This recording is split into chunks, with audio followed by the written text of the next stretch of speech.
이 시간 우리에게 주신 하나님의 말씀은 구약성경 사무엘하 5장 1절에서 5절까지의 말씀입니다. 이는 하나님의 말씀입니다. 이스라엘 모든 지파가 헤브론에 이르러 다윗에게 나와 이르되 보소서 우리는 왕의 한 골육이나이다.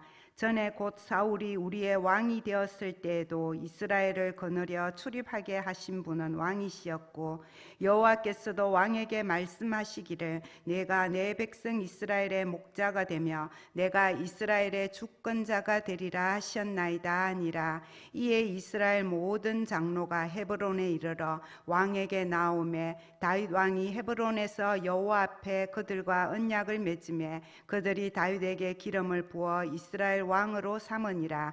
다윗이 나이가 30세에 왕위에 올라 40년 동안 다스렸으되 헤브론에서 7년 6개월 동안 유다를 다스렸고 예루살렘에서 33년 동안 온 이스라엘과 유다를 다스렸더라. 아멘. 성도 여러분, 요즘 뭔가를 간절히 기다리면서 기도하고 있는 것이 있습니까? 크게는 세계와 나라와 또 우리가 사는 이 세상의 평화와 정치와 환경 문제를 위해서, 그리고 우리 교회의 부흥과 선교를 위해서 늘 기도하시겠지만 또 개인적으로도 우리가 간절한 소망을 가지고 기도하는 기도 제목이 있을 것입니다. 가족의 건강이 회복되기를 위하여 기도하고, 또 사업이나 직장이 잘 되어서 경제가 회복되기를 기도하고, 자녀 문제나 가족의 문제가 혹시 있어서 그것이 하나님의 손으로 잘 해결되기를 기도하는 우리의 기도 제목이 있죠. 어느 하나 쉬운 것이 없는 우리 인생이기 때문에 이런 기도 제목들은 살아보면 돌아가면서 이거 하나 해결되면 또 이 문제가 터지고 또 이게 터지고 해서 우리가 평생을 하나님의 줄을 붙잡고 그 기도의 줄을 붙잡고 살아가게 하는 그런 우리의 믿음의 생활인 것을 알게 합니다. 그렇게 기도하면서 우리는 때때로 또 힘들기도 하잖아요. 왜 하나님께서 이렇게 내 기도에 오래 응답해 주시지 않을까? 하나님의 뜻이 무엇일까? 내가 하나님의 뜻에 맞게 기도하고 있는 게 맞을까? 그런 안타까움의 순간들도 있게 될 것입니다. 잘 기다린다는 거, 오래 기다리면서 기도한다는 것은 사실 쉬운 일이 아닙니다. 특히나 현대를 살아가는 우리는 조급증이라는 문화 속에서 살아가고 있기 때문에 더 그렇습니다. 현대 모든 죄와 상처는 탐욕, 욕심에서 말씀대로 시작이 되지만 그것이 드러나는 형태는 조급증 때문에 드러나는 경우가 많이 있어요. 조급해져서 거짓을 행하게 되고 또 폭력을 행하기도 하고 전쟁까지도 나아갑니다. 조급해지면 뇌물을 주고받거나 어긋난 길을 통하여서라도 내 욕심을, 내 길을 이루려고 하기도 합니다. 조급한 말과 행동을 하게 되면 나의 경쟁자뿐만 아니라 때로는 내 사랑하는 가까이 있는 사람에게 상처를 주고 받기도 합니다. 마음이 조급해지면 결국은 꿈을 이루기 전에, 기도가 응답되기 전에 포기하는 경우도 자주 있습니다. 유명 기독교 작가 중에 한 사람인 맥스 루케이도라는 사람이 말하기를 이 기다림에 대해서 믿음으로 기다린다는 것은 정지가 아닙니다 라고 이야기합니다. 하나님 보시기에는 그 기다림도 무엇보다도 활발한 움직임입니다. 기다린다는 것은 왜냐하면 주님을 바라보는 힘을 필요로 하기 때문이죠. 버스를 기다리는 사람은 그 버스가 오는 방향을 바라보면서 끊임없이 쳐다보고 기다리지 않습니까? 진심으로 우리가 하나님을 기다린다면 그쪽을 바라보고 하나님을 바라보고 주님을 찾으면서 간절한 기도, 힘을 다한 기도를 하게 마련입니다. 중국의 지혜스인 책음당에도 이런 말이 있다고 합니다. 오래 엎드린 새가 더 높이 날고 빨리 핀 꽃이 더 빨리 진다.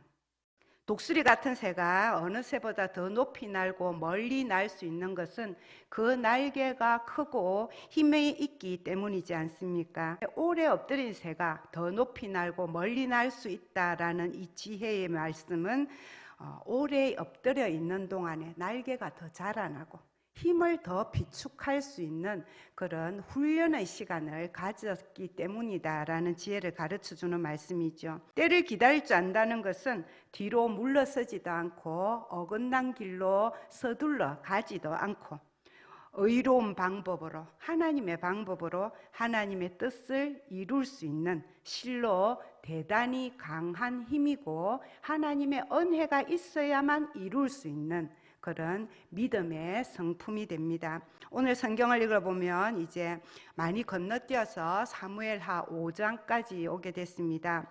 오랜 광야 생활과 망명 생활을 거쳐서 이제 드디어 왕이라는 이름으로 불리고 있습니다. 다윗 왕의 이야기죠.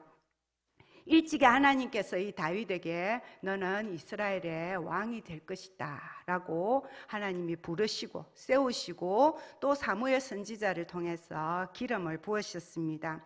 그리고 어린 소년의 몸으로 적군 대장 골리앗을 물리쳐서 큰 인기도 얻었습니다. 그러나 하나님은 다윗을 그 상태로 그대로 새가 되어 날아가게 하는 것이 아니라 오래 엎드리는 새가 되게 하셨습니다. 우리가 들은 대로 14년이 넘는 그 긴 세월 동안 굴 속에서 여러 황무지를 떠돌면서 그렇게 엎드린 새처럼 기다리게 하셨고, 또 적군나라 블레셋에 가서도 망명생활을 통해서도 하나님은 엎드린 새가 되게 하셨습니다. 때로는 실수를 통해서도 엎드리게 하셨고, 날개에 상처를 입으면서까지도 하나님은 그 시간을 통해서 다윗이 더 큰 날개를 가진 사람이 되기를, 더 강한 믿음의 힘을 가진 새가 되기를, 왕이 되기를 기다리는 시간을 주셨습니다. 다윗은 그런 시간과 환경 속에서 오래 엎드릴 줄 아는 하나님의 사람으로 훈련되어 갔습니다. 그렇게 다윗은 긴 시간의 고난과 실패와 또 좌절을 통해서 인내의 사람이 되었고, 빨리 역사의 무대에 등장하려는 그 모든 그 욕심들을 내려놓고 복종시켜서 하나님의 때를 기다렸습니다. 근데 오늘 말씀해 보니까 이 다윗은 그렇게 오래 기다리고 황무지 생활, 망명 생활을 끝내고 나서 다윗 왕이라는 호칭을 가졌지만, 헤브론에서 왕이 되었지만 그 헤브론에서 또 더 오랜 시간을 기다렸다라고 우리에게 전해주고 있습니다. 그것을 오늘 두 가지 기다림으로 우리가 은혜를 받고자 합니다. 첫 번째, 먼저 우리는 다윗에게서 하나님의 때와 하나님의 인도하심을 받기 위해서 기다리며 기도해야 하는 것을 배웁니다. 사무엘하 2장 1절 말씀을 보시면은 그 후에 다윗이 여호와께 여쭈어 이르되 내가 유다 한 성으로 올라가리까? 여호와께서 이르시되 올라가라. 다윗이 아뢰되 어디로 가리까? 이르시되 헤브론으로 갈지니라 라고 하나님과 다윗이 기도를 통해서 주고받는 말씀이 2장 1절에 나와요. 근데 무슨 말씀으로 시작하냐면 그 후에 라고 얘기합니다. 그 후는 언제일까요? 바로 1장에 사울 왕이 죽었다는 소식을 듣고 나서 2장이 시작되기 때문에 우리가 이 기도가 다윗이 사울이 죽은 바로 그 다음에 기도했다라고 생각하기가 쉽습니다. 그러나 역대상 12장의 기록에 의하면 다윗은 사울의 전사 소식을 들은 후에도 얼마 동안 그 블레셋 땅 시글락에 좀 더 머물러 있었다라는 것을 알 수가 있습니다. 그리고 그 머물러 있는 동안에 이스라엘 나라에 있던 많은 용사들이 이 시글락에 있는 다윗에게 찾아왔다는 거예요. 그러니까 원래 400명에서 당무지 생활을 통해서 600명까지 늘어났던 다윗의 용사가 역대기에 보면 굉장히 많은 용사로 큰 군대로 늘어나게 되는 겁니다. 아마 원래부터 다윗과 함께 있었던 사람들은 그 몇 달의 시간 동안 계속해서 다윗에게 말을 했을 것입니다. 지금이 바로 우리가 기다린 때 아닙니까? 사울 왕이 이미 죽었는데 하나님이 약속하신 그 왕위에 올라야 되지 않겠습니까? 국왕이 되었음을 이제 이스라엘 땅으로 올라가서 선포하십시오. 두목이여 통촉하소서. 우리도 한 자리 해야 안 되겠습니까 이제? 그런데 다윗은 하나님께 묻습니다. 제가 지금 이제 유다의 한 성으로 올라가도 되겠습니까? 다윗은 사무엘이 기름 부음과 하나님과의 교제를 통해서 자신이 왕이 될 것을 어릴 때부터 이미 잘 알고 있었고 그것이 하나님의 뜻이라는 걸 너무나 잘 알고 있었습니다. 그러나 다윗은 분명한 하나님의 때가 되기를 기다리고 있는 것입니다. 우리가 많은 경우에 믿음의 삶에서 실수하는 것은 하나님의 뜻을 잘 몰라서 실수할 때도 있지만 어떤 때는 하나님의 뜻이 분명하니까 이제 그다음부터는 내가 알아서 하겠다라고 나서다가 실패하는 경우도 굉장히 많이 있다라는 사실입니다. 예수님이 십자가를 지심으로써 우리 온 인류를 구원하시는 것은 하나님의 분명한 뜻이었습니다. 그 뜻을 분명히 알고 예수님은 이 땅에 오셨어요. 그러나 그 뜻을 이루기 위해서 예수님은 이 땅에서 33년이라는 긴 시간을 하나님의 때가 되기까지 기다렸습니다. 다윗은 이 기도를 통해서 올라가라라는 분명한 응답을 듣습니다. 그 다음에 다시 구체적으로 묻죠. 그러면 제가 어디로 갈까요? 하나님은 헤브론으로 가라라고 대답해 주십니다.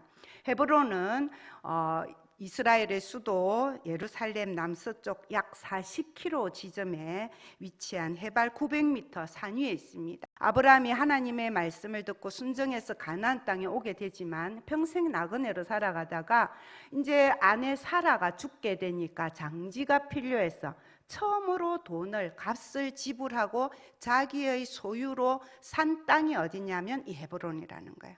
아브라함이 죽었을 때도 거기에 묻히고 아들 야곱도 또 그다음 손주도 다 이 헤브론 땅에 가족의 장지로 묻히는 굉장히 이 이스라엘 백성들에게는 의미가 있는 그런 상징적인 장소가 이 헤브론이고 이 헤브론이 갈레베어에서 유다 지파의 본거지가 되고 다윗이 이제 온 이스라엘의 왕이 되기 전에 왕으로 선포하여 다스리기 시작하는 곳이 헤브론이라는 도시입니다.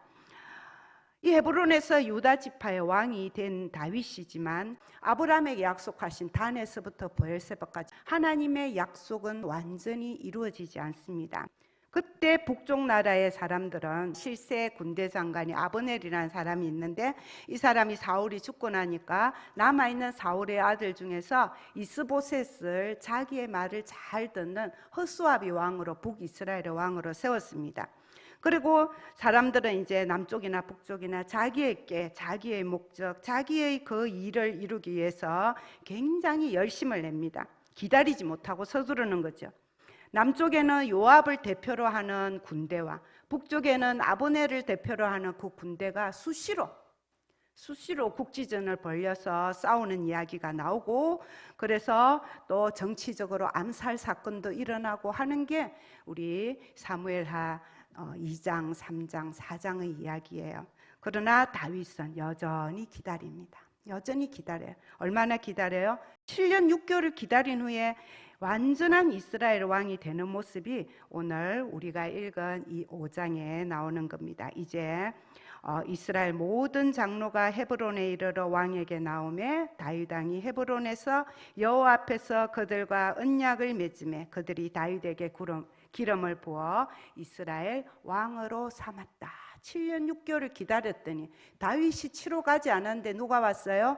북쪽의 장로들이 와서 이 다윗을 이제 우리의 왕도 되어 주십시오 하고 찾아올 그때까지 기다렸다 하는 이야기입니다. 다윗은 때가 되어 하나님이 가라고 하실 때까지 기다리고 하나님이 가라 하시는 곳으로 가서 왕이 되고 또 때가 되어서 하나님이 더 크게 세우실 때까지 기다려서 하나님이 높이시는 하나님의 방법으로 온 이스라엘의 왕이 되는 것이 오늘의 말씀입니다. 시편 40편 1절에서 다윗은 내가 여호와를 기다렸더니 귀를 기울이사 나의 부르짖음을 들으셨도다 라고 찬양을 합니다. 시편 130편 5절 6절에서는 나 곧 내 영혼은 여호와를 기다리며 나는 주의 말씀을 바라는도다. 파수꾼이 아침을 기다림보다 내 영혼이 주를 더 기다리나니 참으로 파수꾼이 아침을 기다림보다 더하도다. 그 기다림의 시간을 경험한 다윗의 고백인 것입니다. 많은 신앙 간증의 이야기를 들어보면 다 이 똑같은 고백이에요. 하나님께 올해 이 기도 제목 가지고 내가 기도했더니 하나님의 때가 되어서 하나님의 방법으로 이런 은혜를 주셨습니다. 그게 그 사람들만의 간증이 되어야 되겠습니까? 오늘 저와 여러분의 기도 가운데 이 기다림의 시간을 잘 통과해서 하나님의 때와 하나님의 방법으로 하나님이 주시는 은혜를 또 많은 사람에게 전할 수 있는 그런 우리 다윗 같은 저와 여러분이 되기를 축복합니다. 두 번째로 이 다윗의 기다림에서 우리가 배울 수 있는 것은 사람들의 마음이 움직일 때까지 기다렸다는 사실입니다. 하나님의 때, 하나님의 방법을 기다리는데 그 하나님의 때, 하나님의 방법을 기다려서 이루는 그 중간 과정이 뭐냐면은 자기의 힘, 자기의 군사력, 자기가 가지고 있는 왕으로 기업 부름받다는 명목, 그걸 내세우는 것이 아니라 다른 사람들의 마음이 먼저 움직여서 그 사람들이 찾아올 때까지 기다렸다는 거예요. 그래서 다윗은 스스로 그것을 그래서 청취하지 않고 사람들의 마음이 하나가 되고 마음이 자기를 향하는 것을 더 귀중히 여긴 사람이라는 것을 알 수가 있습니다.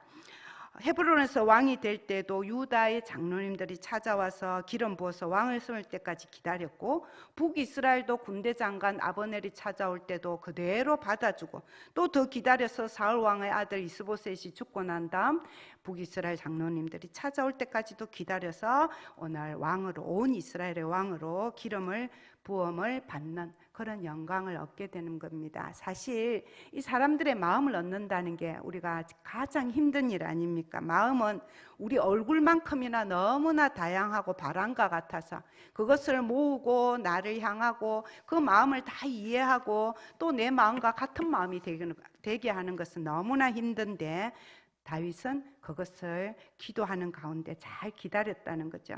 그런 기다림의 시간이 어디에서 있었어요? 이 헤브론에서 있었다 하는 겁니다. 그 기다림의 시간 동안에 다윗이 어떻게 사람들의 마음을 움직이는가, 성경을 읽어보면 사울 왕이 죽었다는 소식을 들었을 때 잘됐다 하지 않았습니다. 너무너무나 애통하는 조가를 지어서 온 이스라엘 백성들 앞에 조가를 선포해요.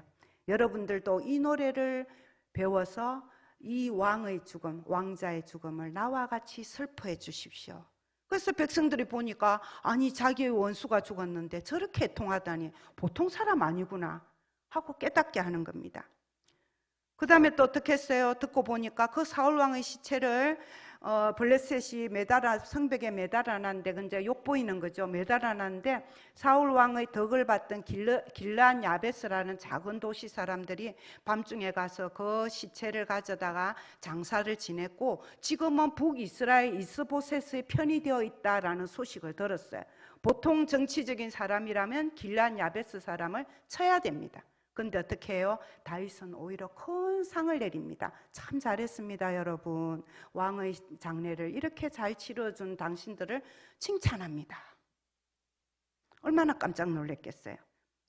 군대 장관 아브넬이 왔을 때 남쪽의 군대 장관 요압은 정말 싫어합니다. 그래가 결국 암살하죠, 다윗 몰래. 그렇게 싫어하는 적군의 대장 아브넬이 왔을 때도 그 망명 그대로 받아줍니다. 나중에 북이스라엘 왕 이스보셋을 자기 군대 수하가 낮잠 자는데 암살하거든요. 그래가지고는 잘했다고 또 다윗에게 와서 자랑합니다. 북이스라엘 이스보셋을 저희들이 암살했습니다. 자기들 생각은 어때요? 이스보셋을 죽인 것은 다윗에게 덕이 되는 일이라고 칭찬받으려고 왔는데, 다윗은 역시 이 사람들을 치고 이스보셋의 장례를 후하게 자기 가족처럼 그렇게 장례를 잘 치러주죠. 요나단의 아들 모비보셋을 어떻게 했어요? 내 아들처럼 받아줍니다. 원수를 가족처럼, 정말 예수님이 말씀하신 원수 사랑을 그대로 실천하는 다윗, 용서와 간용으로 사랑으로 사람들의 마음을 자기 마음과 하나가 되도록 하는 왕의 덕치를 다윗은 이 헤브론에서 7년 6개월 동안 보여주었습니다. 그랬더니 사람들이 온 백성이 보고 기뻐하며 왕이 무슨 말을 하든지 무슨 일을 하든지 무리가 어떻게 해요? 다 기판다. 다윗 왕이 하는 일이 이제는 다 좋아 보이는 거예요. 왕의 마음을 샀다는 거예요. 백성들의 마음을 샀다는 거예요. 마음이 하나 되는 일이 이렇게 중요한 일인데 다윗은 그것을 오랜 기다림의 시간을 통해서 사랑으로서 그 마음을 사는 그 시간을 가졌습니다. 왜 그랬습니까? 다윗은 광야 생활 떠돌이를 할 때도 도망 다니는 사람의 조급한 마음으로 살았던 것이 아니라 이미 그때부터 왕의 마음으로 살았던 거예요. 나는 이스라엘의 왕이야. 내게 있는 사람들은 내가 챙겨야 돼. 저 사람들은 적군이 아니고 내가 품어야 될 나의 백성이야. 그 마음으로 떠돌이 생활을 이미 했다는 거예요. 헤브론 유다 지파 한 지파의 왕이었지만 마음은 뭐예요? 온 12지파의 왕으로 살았다는 거예요. 북이스라엘은 내 적이 아니야. 북이스라엘도 내가 다스려야 될 나의 백성이고 나의 나라야. 그게 어떤 마음이에요? 왕의 마음이에요. 하나님의 비전을 가진 사람의 마음을 가지고 살았기 때문에 자기의 마음을 먼저 다스릴 수 있고 다른 사람의 마음을 받을 수 있는 그런 기다림의 시간이 되었습니다. 이것이 바로 하나님의 사람이 하나님의 은혜로 세상 속에서 진짜 승리하는 방법입니다.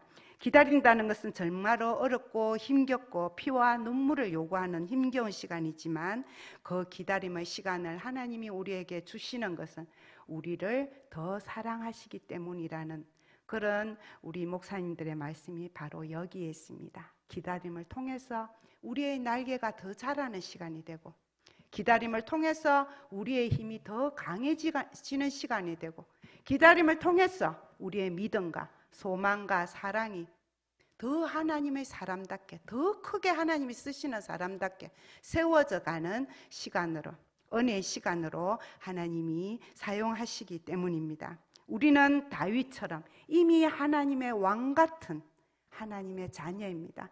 우리의 나라는 이 땅에만 있는 것이 아니고 하늘나라까지 포함하는 하나님 나라의 백성입니다.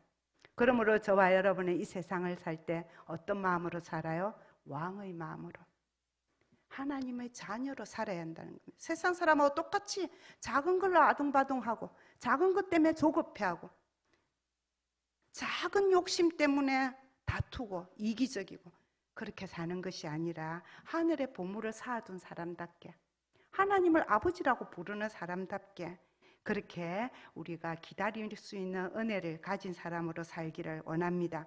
하나님이 주신 비전을 분명한 믿음으로 붙잡기 바랍니다. 하나님보다 내가 먼저 서두르는 사람이 되지 않기를 바랍니다.